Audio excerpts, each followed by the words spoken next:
Here's a question I want you to sit with for the next few minutes, because by the end of this video, you're going to understand exactly why it's such a hard one to answer. The United States has already dropped its most powerful conventional bomb on Iran once, and by every available account, it worked exactly the way it was supposed to. Now, there's a second target on the table, one that a growing number of independent experts believe might actually be too deep for that same bomb to reach. So what happens next if the biggest weapon in the American arsenal isn't big enough for the job it's being asked to do? Stick around, because that question is a lot more interesting and a lot more consequential than it sounds, and the answer touches everything from tunnel geology to how a president chooses to talk about a target before it's even been hit. I'm a former F-15E combat fighter pilot, F-16 Thunderbird pilot, and I've flown airliners for a long time, the Boeing 737 and the Airbus A220. I spend my time breaking down military aviation stories like this one, pulling in real reporting and technical documentation, rather than just repeating whatever headline is trending. And today's story genuinely has one of the more fascinating technical puzzles I've covered in a while, so let's get into the actual details, starting with what's already happened before we get to the part that's still genuinely unresolved. The most powerful non-nuclear weapon in the American arsenal is called the GBU-57, the Massive Ordnance Penetrator. It's a 30,000-pound bomb, over 20 feet long, and it doesn't work like most of what you picture when you think of a bomb. It's not designed to explode on impact. It's designed to bury itself first, punching through roughly 200 feet of earth or around 60 feet of reinforced concrete, using nothing but a hardened steel casing and sheer falling weight, and only then does a smart fuse trigger the actual explosion from deep underground, where the blast does far more damage to a buried structure than the same explosive would do detonating on the surface.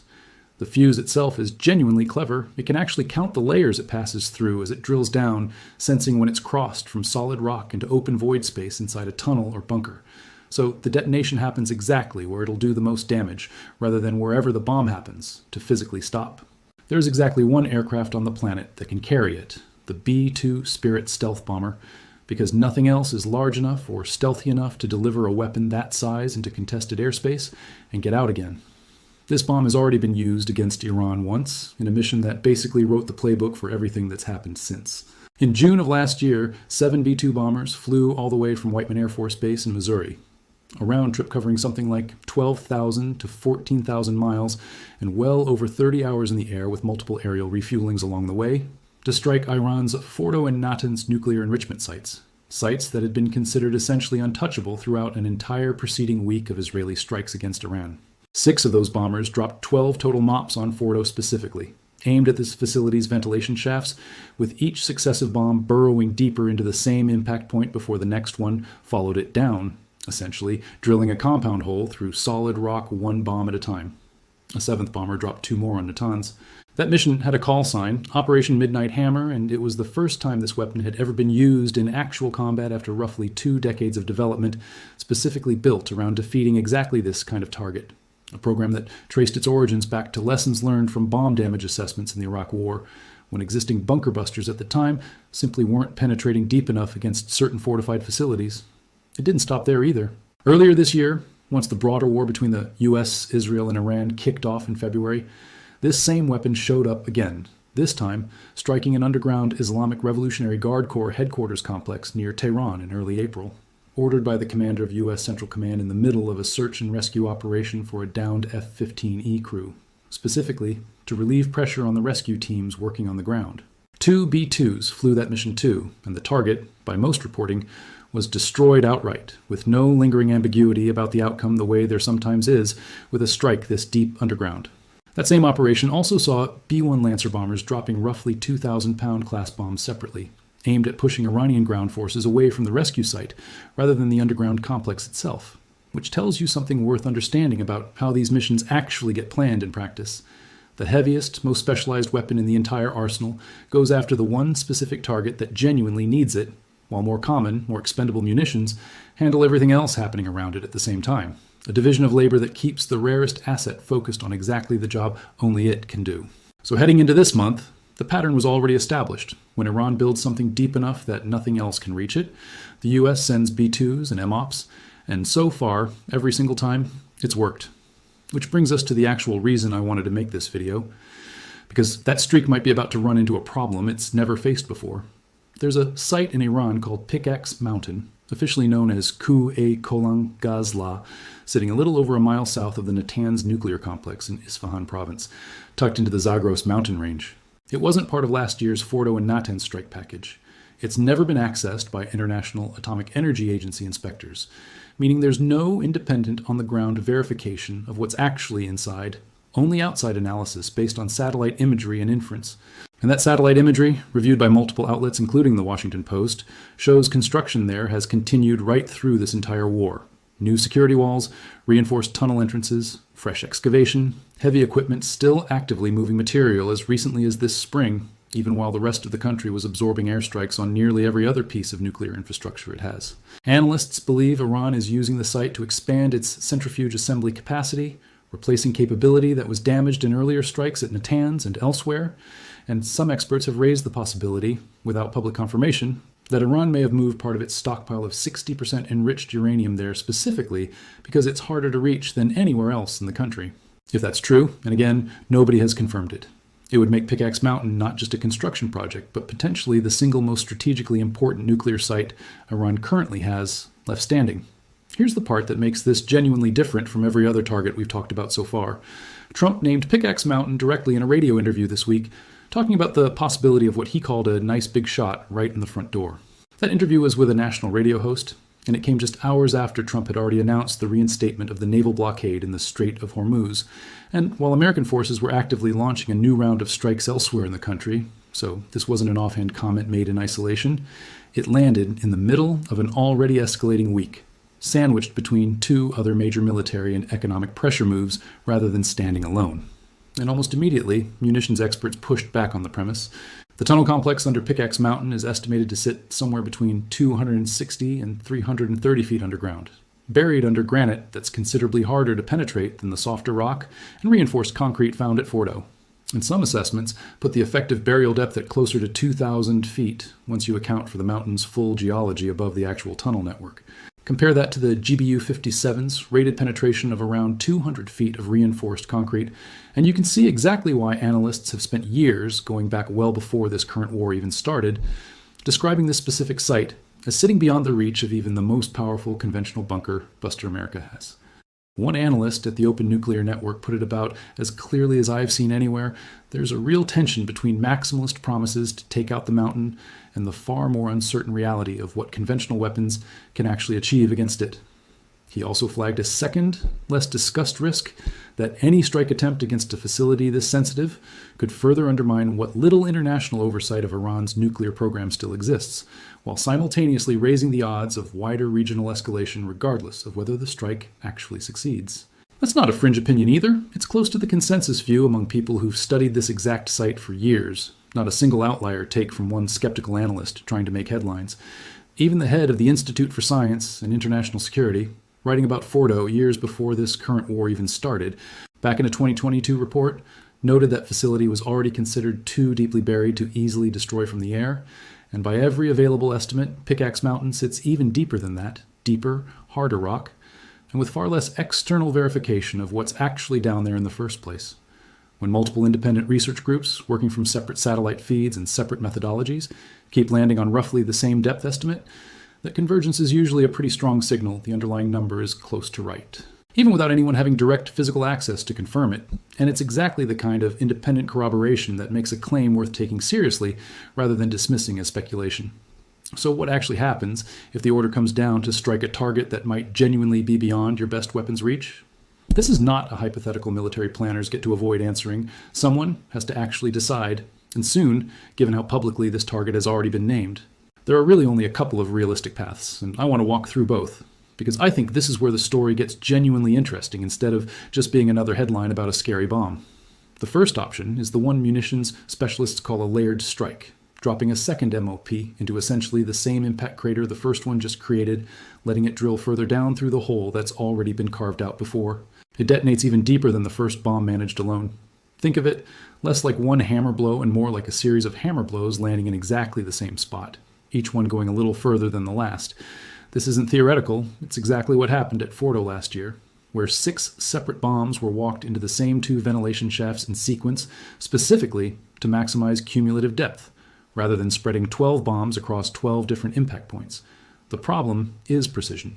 You need an extremely tight impact radius between each successive bomb, close enough that the second one is essentially falling down the tunnel the first one already dug, and every additional pass over the target is another window of exposure for B-2 crew flying one of the most closely watched, most heavily defended missions in the entire war. So it's not a simple fix, it's a genuinely higher risk tactic that only gets used when there's no other option available.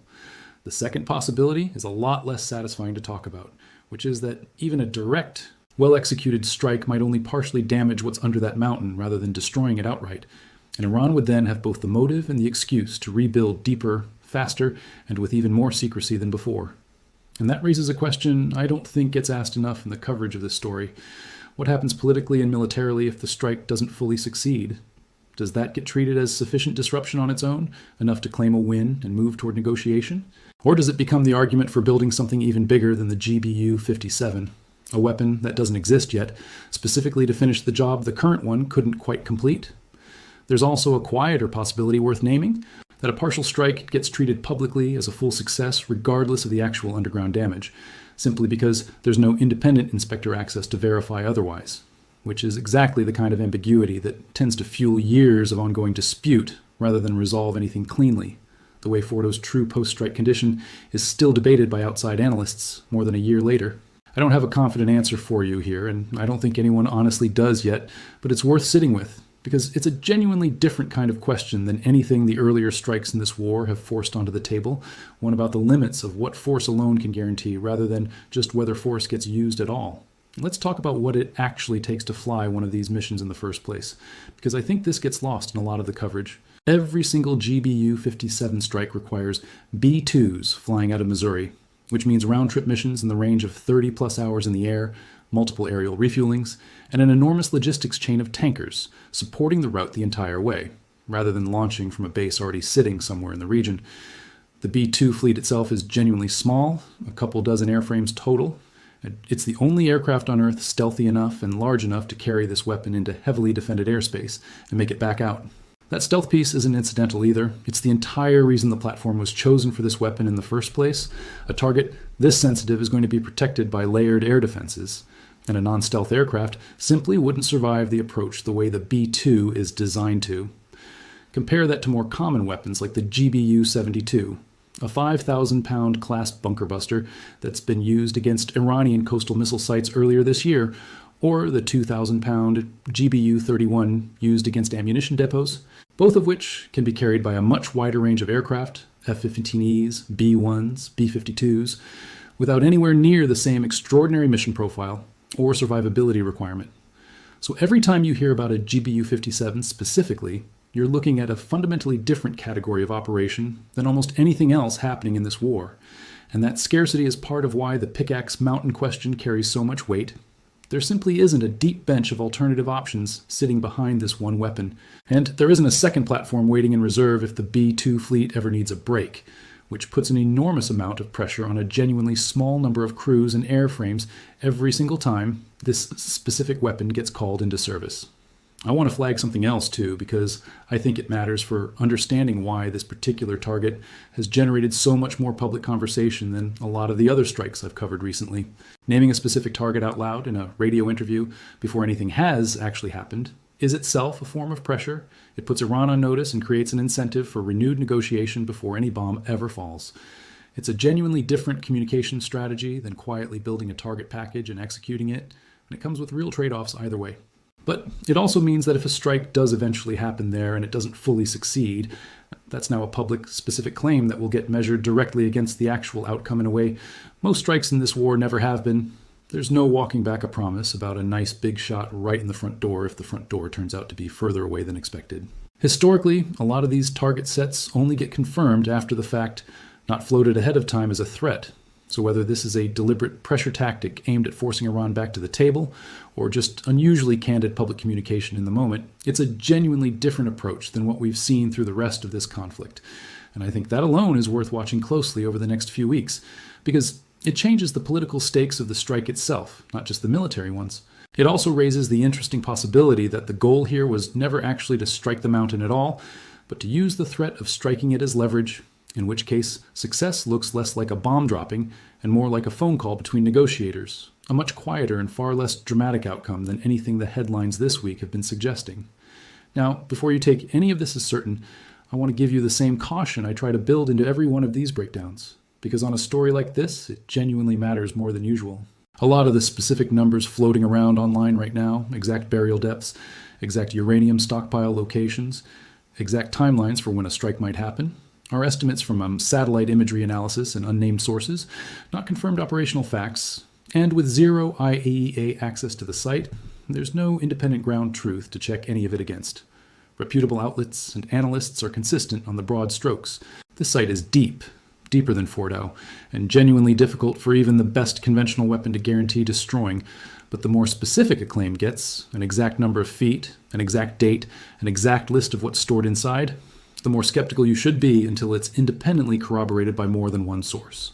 That's true of pretty much any story involving hardened classified military targeting, and this one is no exception. If anything, it's a textbook case of it, since almost every figure in this video ultimately traces back to satellite photo interpretation rather than anyone actually having eyes inside that mountain. And interpretation, however careful and well-credentialed, is still one step removed from confirmed fact. So where does that leave us right now, today?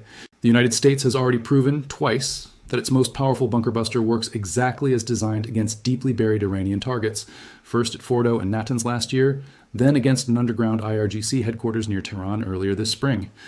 Both of those were genuine successes by most available reporting, and there's no ambiguity about whether they worked. Pickaxe Mountain represents something different, a target that multiple independent experts believe may sit beyond what the same weapon can reliably defeat, publicly named as a potential target at a moment when diplomatic pressure and military pressure are both being applied simultaneously in a war that's already dragged on far longer than most people expected back in February. Whether this ends in a strike, a negotiated resolution, or an extended standoff where neither side fully commits is genuinely one of the more consequential open questions in this entire war right now, and it's one I'll be tracking closely as more information comes out, because whichever way it breaks is going to say a lot about how the rest of this conflict plays out from here. If you're trying to follow this yourself going forward, here's what I'd actually watch for. Keep an eye on flight tracking data out of Whiteman Air Force Base specifically, since any actual mission against Pickaxe Mountain is going to require B-2 activity that's genuinely hard to fully hide. Tanker orbits and long-endurance flight patterns tend to show up before an actual strike, sometimes hours ahead of any official confirmation.